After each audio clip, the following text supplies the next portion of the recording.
నేను రీసెంట్‌గా చదవడం పూర్తి చేసిన నావెల్ ఏంటో తెలుసా? అదేనండి గతేడాది ఇన్‌స్టాగ్రామ్‌లో కొన్ని రోజుల పాటు తెగ తళుక్కుమన్న పుస్తకం 'హార్ట్ ల్యాంప్'. ఈ షార్ట్ స్టోరీ కలెక్షన్‌లోని కథలను బాను ముష్తక్ గారు ఒరిజినల్‌గా కన్నడ భాషలో రాశారు. వాటిని దీపా భారతి గారు ఆంగ్లంలోకి అనువదించారు.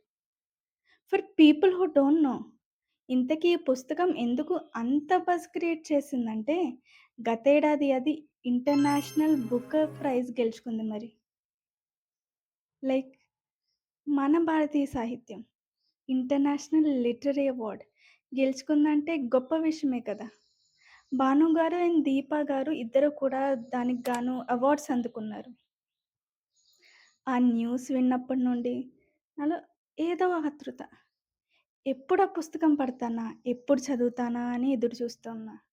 అండ్ కొన్ని రోజుల క్రితం ఫైనల్లీ ఆ పుస్తకం నా చేతుల్లోకొచ్చింది. ఇంకేముంది అన్నీ పక్కకు తోసేసి వెంటనే చదవడం మొదలుపెట్టేసా. అందులో దక్షిణ భారతదేశంలో ముస్లిం మహిళల అనుభవాలెలా ఉన్నాయి? వారి జీవితాలు ఏంటి? అన్న వాటిపై కల్పిత కథలల్లారు బాను ముష్తక్ గారు. అన్ని కథలు బావున్నాయి. కానీ నాకు పర్సనల్‌గా చాలా నచ్చినవి ఇవి.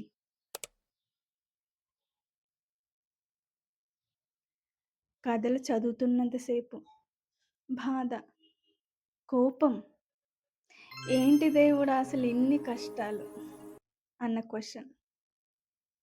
ఏ కులం, మతం వారైనా కానివ్వండి, ఏ భాష మాట్లాడేవారైనా కానివ్వండి, డెఫినెట్‌గా రెజొనేట్ అవుతారు ఈ కథలతోటి.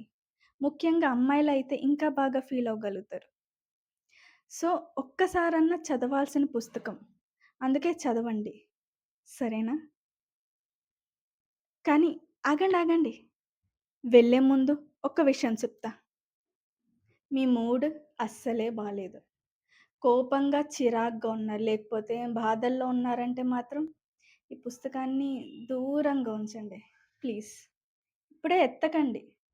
వెయిట్ చేసి మీ మూడ్ సెట్ అయిన తర్వాత చదవండి. ఓకేనా? ఉంటాను మరి.